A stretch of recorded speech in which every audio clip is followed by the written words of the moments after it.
Hi guys, welcome back. In the previous video we have completely disassembled the M3 and before I can enjoy shooting it again, I'll have to piece it back together. We start our way from the back to the front, step by step. Let's get it started. Alright, let's start off with the back end, the massive power plenum. Make sure everything is nice and clean. Make sure this grub screw is all the way out. The way to allow your valve housing into the power plenum is with this little divot, and the screw has to go into this little divot, making sure the alignment of the valve housing is correct. So let's put it in. Loop the O-rings a little bit.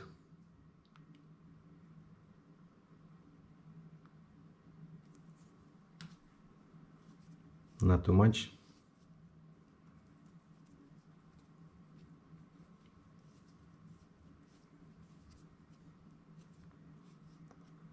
Drop it in like this.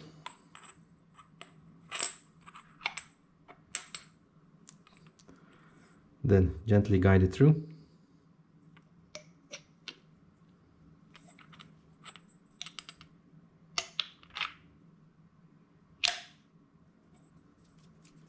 Then take a 1.5 millimeter.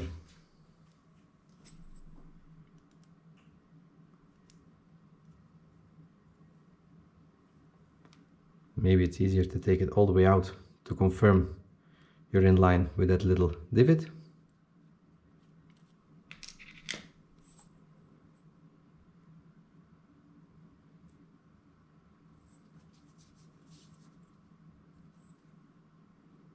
That should be more or less okay. Put your screw back in.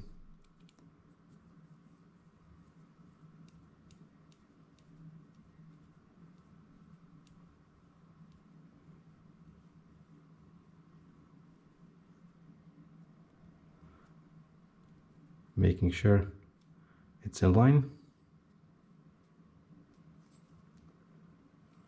You can feel if you can't wiggle it anymore, it means the divot is inside, or the grub screw is inside that divot, and you know the alignment should be perfect.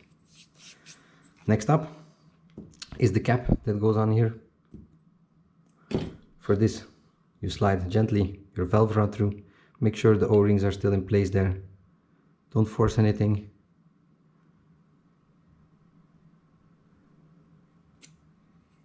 So you don't damage the O-rings in there.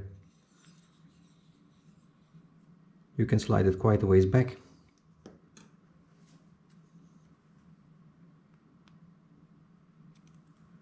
What I like to do still is lightly coat it.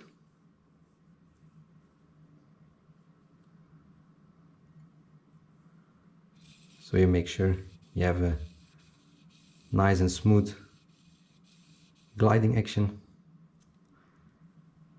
Make sure this O-ring is still in good shape.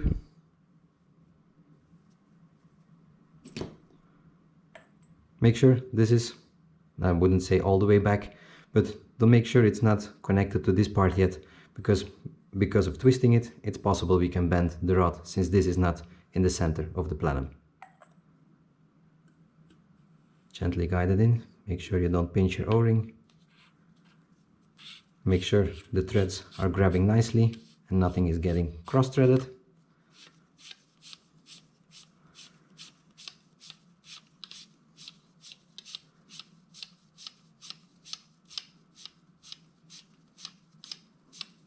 Quite some threads, so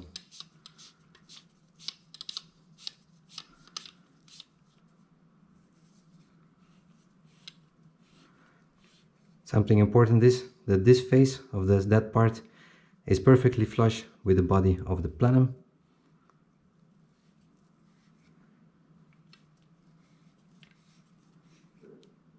More or less like this. And we have to be more or less in line. You see here that little mark that has to be in line perfectly with the transfer port hole. So maybe a little bit more back. It's not 100% super crucial at this point, since we can still align it when the two blocks meet each other. That should be more or less perfect. slide your valve back, make sure it sits nicely into the back here. Everything is smooth, nothing is catching. Alright, this part can put to the side for the moment, and let's put our attention back to the block here. We'll have to slide that part into the block here.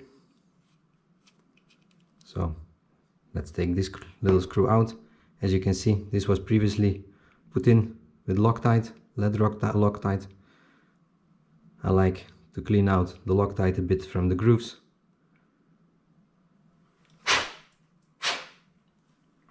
Make sure everything is nice and clean.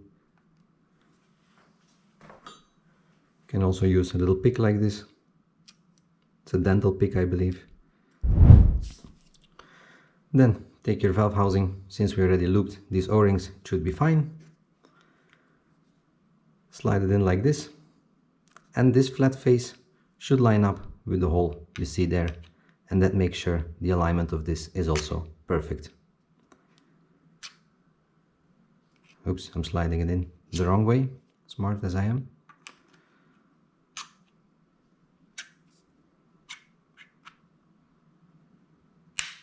As so.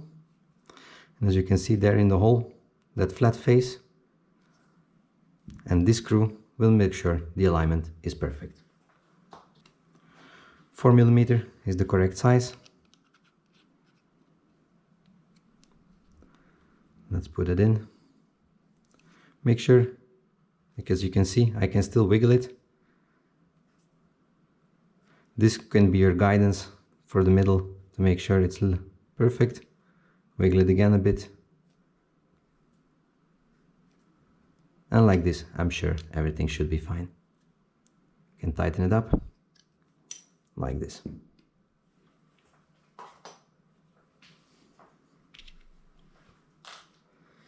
Then we'll put our magazine plate and a part of the buttstock back on, making sure you don't have any debris hanging on it. Everything is nice and clean. Like this. I think it's a 2.5mm.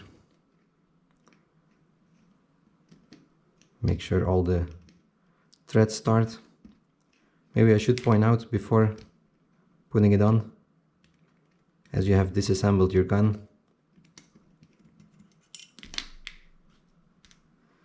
that you didn't lose that little spring on this lever here.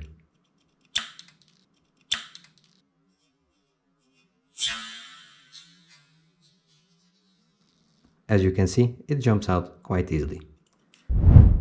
As you can see, it's easy to lose. I have it back, so I'll be very careful this time. But now you had a very nice example of how quickly it is to lose this guy. So, come on. Maybe the other way around. Put it in, compress it. Make sure it sits nicely.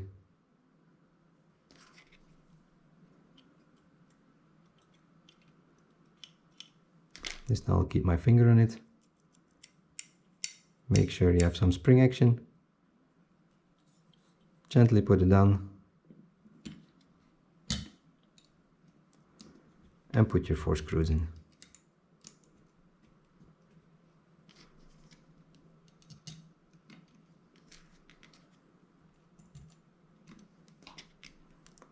I like to start the 4 screws before I tighten them down. So I make sure the threads are going in correctly.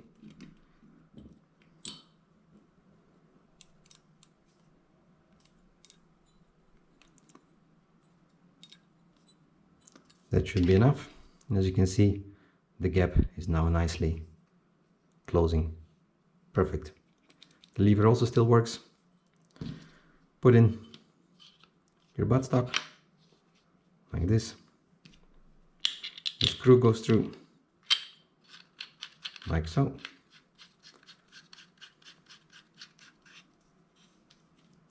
During the whole operation, make sure you're not bending your valve rod, as this can be very bad. Then let's install the Wicca gauge again. There is an O-ring or an X-ring in the back. Make sure you have no debris or anything inside. And there is no big force needed to make it seal, so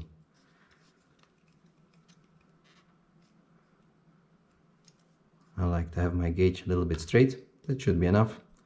Take the cover. I don't really know which is the up and down side of this. I think the other face is nicer.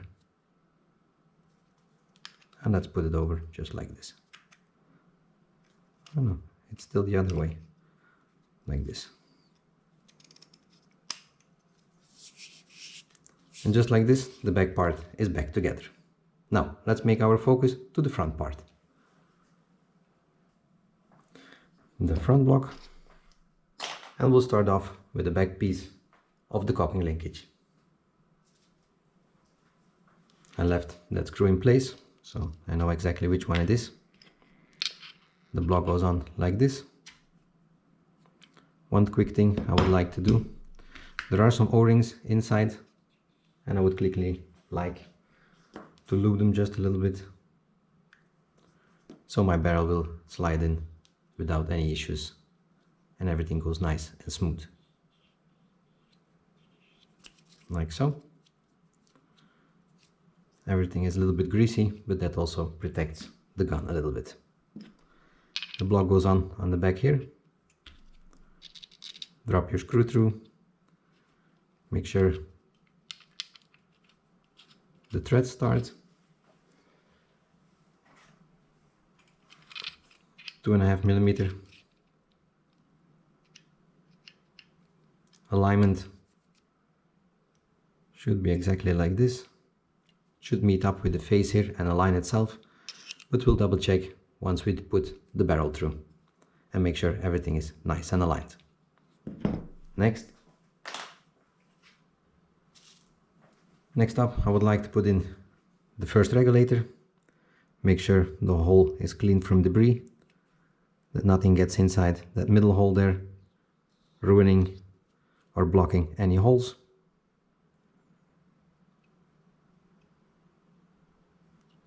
Mine is clean. Take the new regulator. I'll also put a little loop on the threads and that O-ring that should seal against the block as well. Also the O-ring here, slightly coated, not too much, like so. Thread it in. Now hand tight, I wouldn't trust it, as you unscrew your bottle, that we don't unscrew the bottle adapter with the regulator. So I'll quickly go to the bench. Oh, it's a 22 millimeter, I believe. And I will quickly tighten it up. Bottle adapter is in. It's a 24 millimeter instead of a 22 or 27 that I showed. Tighten it up as good as I can while it was clamped into the vise like this. So we'll see. If it would ever come loose, I would still put some Loctite behind it. But for the moment, I would like to try it without. Next up, I would like to reinstall the trigger first. For this, we'll have to undo the cap. 2 millimeter.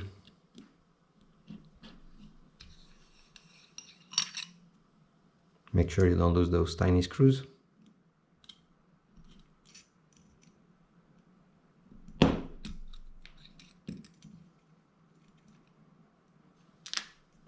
Take the plate off. Then the pin that we would like to remove is that one there. And it will have to fit or line up with that little hole there. Make sure that screw stays in place, that spring.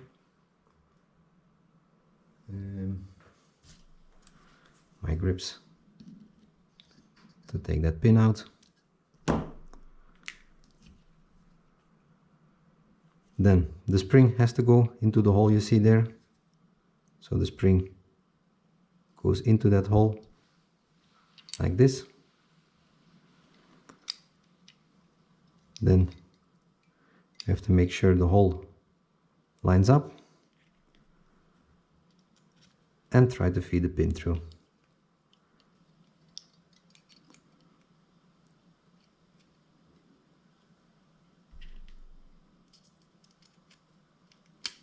And voila, sometimes it just takes a little bit of patience, like so. Then you can take your cover plate, make sure your trigger can move freely, nothing interferes. Cover plate. I don't know if it's the right side. Oh, yes. As you can see, the front side has a chamfer. Make sure you put this one the correct face up.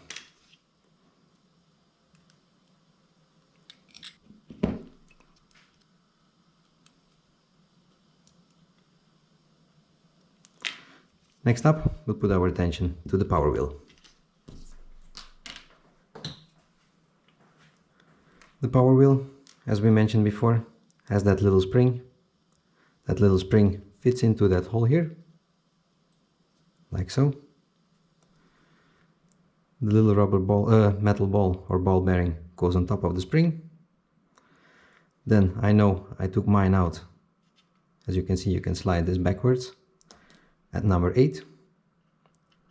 So I'll put it back to number 8. Push a little bit down on it, because the ball bearing can push it out again. 2 mm. You can tighten it back up.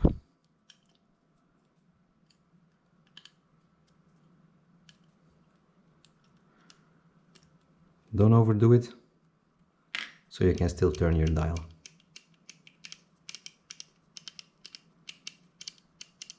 Perfect. Next up, we'll reinstall the trigger guard. Trigger guard. Just put it on top like this. 2.5 mm. Like this, the trigger guard is back on. Also make sure the blade of your trigger isn't touching the trigger guard. If you have adjusted this, this could cause a number of problems. Next, the grip. The grip, just simply put it on. I think it's 5 mm.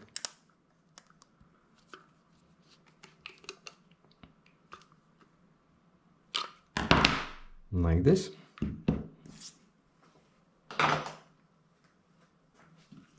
And the dust cap.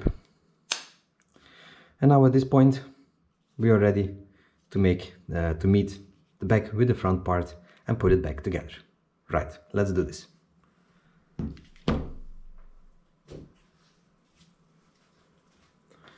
Back part.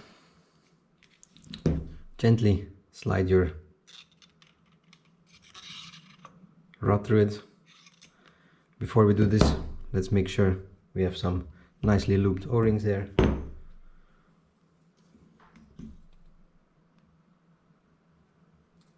A little bit is enough. Like this. Still the rod a little bit. As I mentioned before, this little divot here will have to meet up between the groove here to make sure you get a proper alignment. But the alignment goes together with the top plate, the front and the back part settling all into the correct position. So now, as you can see, it's a little bit off. So let's see if I can twist it back just a little bit. That's too much. Too much to the other side.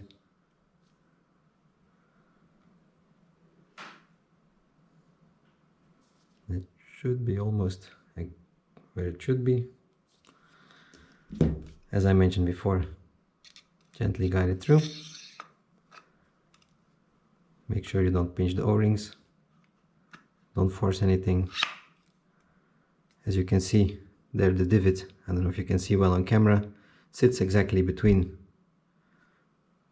the groove or the two parts here. At this point, I'm not going to tighten it up yet. Maybe I'm just going to pinch it a little bit. Make sure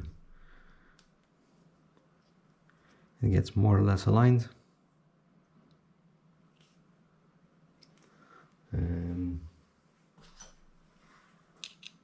It's a 4mm. This can also help you align the front and the back part like this. As you can see, it's still quite wobbly. Make sure it doesn't wobble too much while the valve is all the way backwards. Now we're going to put our attention to reassemble everything here. So we have the spring, we have the hammer weight, the hammer, and the C1. As with everything, make sure there are no sharp edges on your spring. Some people like to polish it. I'm not gonna bother doing it, as I never did before, and I'm getting good results.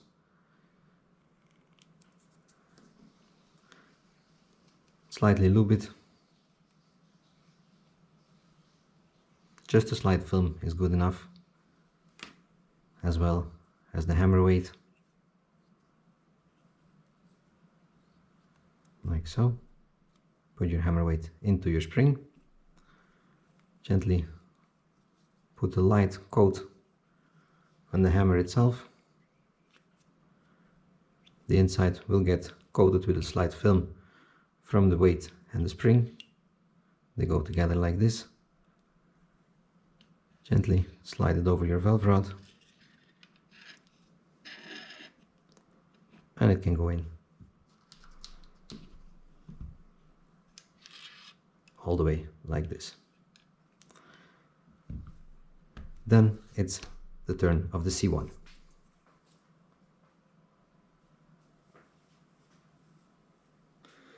Now I have some vice grips with some rubber coating on the front. It's some shrinkage tape, and the depth of the C1 into the block is very crucial, or at least the tip that sticks out. It should be between 6 and 6.5 millimeters. So what I first do is I'll thread it on with my fingers. Make sure the threads are starting nicely.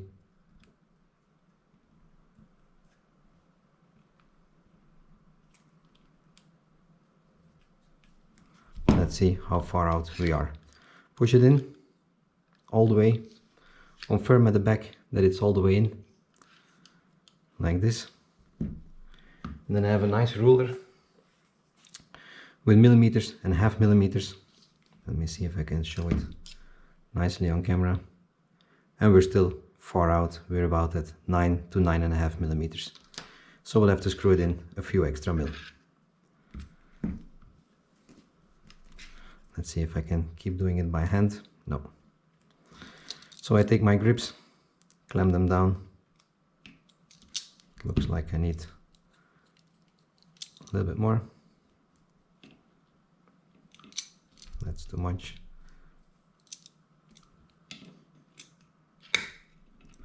Like this. As you can see, there is a small, making sure, thanks. There is a small little hole, and I use a small Allen key like this to keep threading it. Some people made a C1 removal and adding tool, but I'm still doing it like this.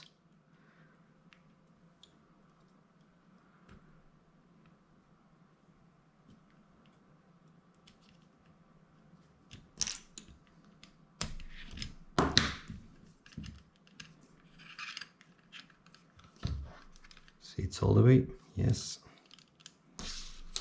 Let's measure again. And I think we are about at 625, something like this. Perfect.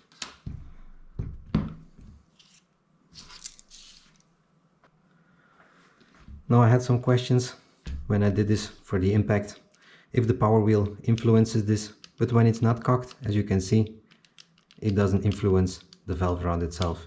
So it doesn't really matter on which position you have your power wheel when doing this.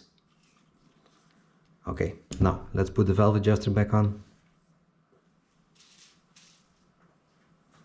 The valve adjuster, you have the knob, the spring, and the adjuster body.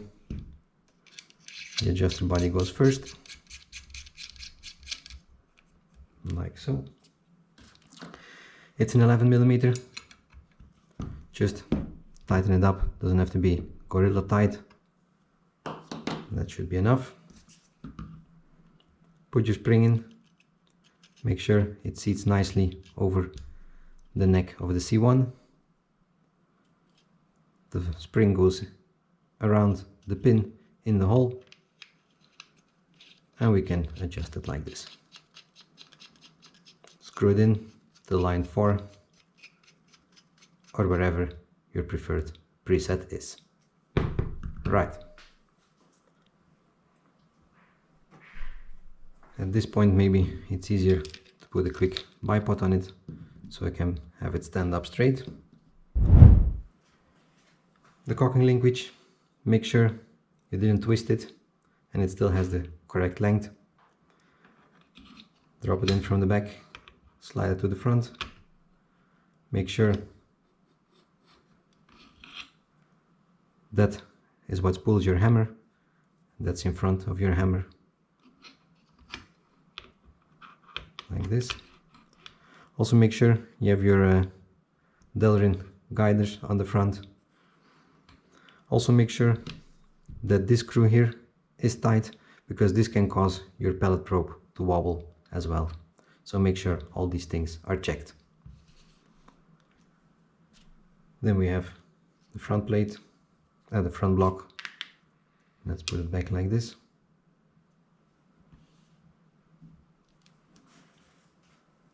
And then we can reinstall our top plate. Also the top plate takes care of the alignment between back and front. Make sure you don't forget to feed the 2 screws in at the front.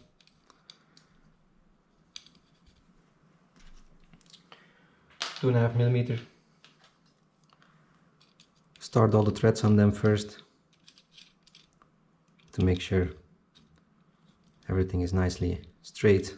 The threads are all starting, so you can't mess everything up or ruin some of the screws, I mean.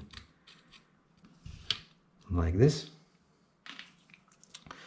Just slide your barrel already in, give some extra rigidity to the gun. Make sure everything goes in smooth and freely. Let's see what opening I'm using. Let's put it to the slug opening.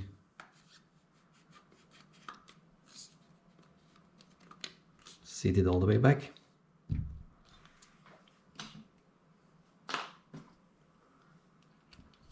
Snug up the screw. Time for the Picatinny rail, or the top part. Put it over like this. Same story here, make sure the threads are starting nicely before tightening everything down.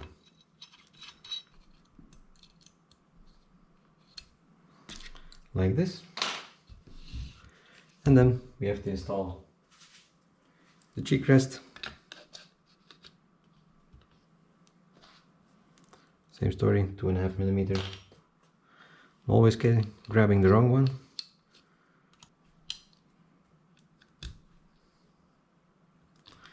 Like this. Something very important, the cocking lever. Let's take the bipod off.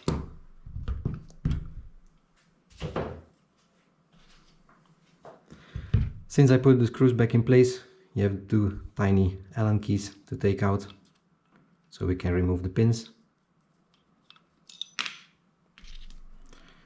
Be careful, those grub screws are very tiny.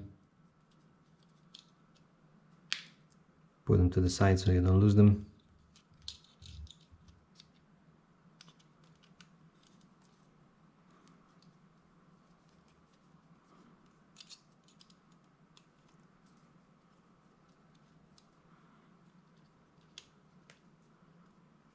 this one as well.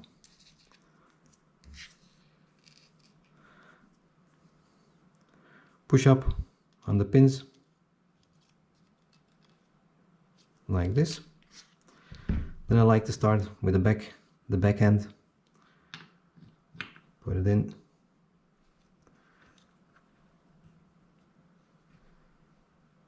Same thing as with the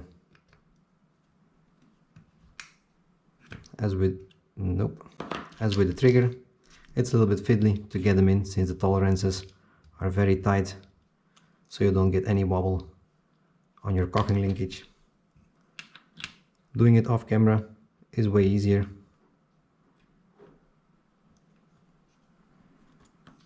Let me try guiding it through from the bottom like this. This could be an easy trick.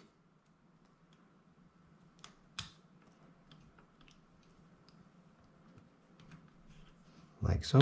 That's one. Let's see if we can do the same trick with the front one.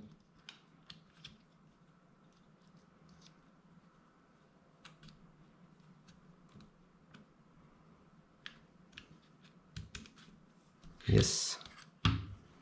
Close it up. Push the pins all the way down and then reinstall those tiny grub screws. Like so. Let's quickly test if everything is working correctly.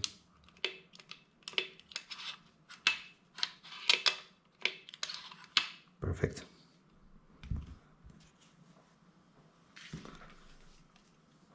The other side, we still have to install our gauge.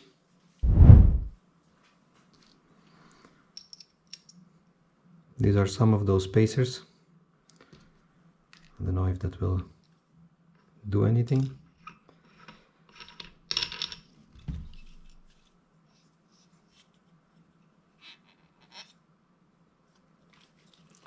Let's see.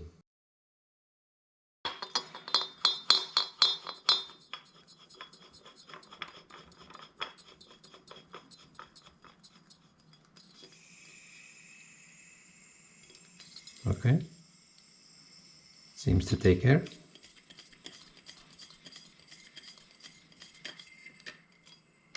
Let's wait till it charges up completely.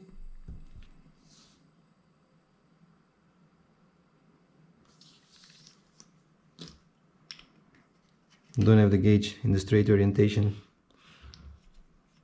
So as you can see, over tightening it is not really the fix to it.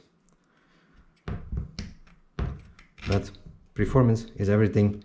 I got a nice big gauge to read my regulator pressure, so pretty happy with that.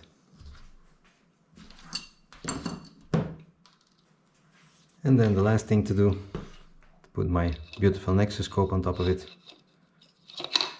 like this. Very easy with these spur mounts. Many people ask which one they are. Those are spur mounts with a quick detach, 20 MOA built in there, 20 MOA built in there. So I'm good to go for some very long range shots. Right. Well guys, and here we are at the end of the video. As you could see, putting it back together was just as easy as taking it apart. Very intimidating gun, but not so difficult after all if we follow the correct steps. I will still leave it overnight, make sure it doesn't develop any leaks nowhere, but I think we are good to go. I hope the weather is gonna clear up, because lately the weather is nice, but not exactly at the moments when I don't have to work and I have time to shoot and film. So I will have to wait for a little bit better weather so I can take it out and video some films, accuracy, slug shooting and all the other things I have planned. As always, I thank you for watching. Don't forget to like, subscribe, hit that notification bell so you don't miss out on my future videos. I thank you for watching and I hope to see you back in the next one. Bye.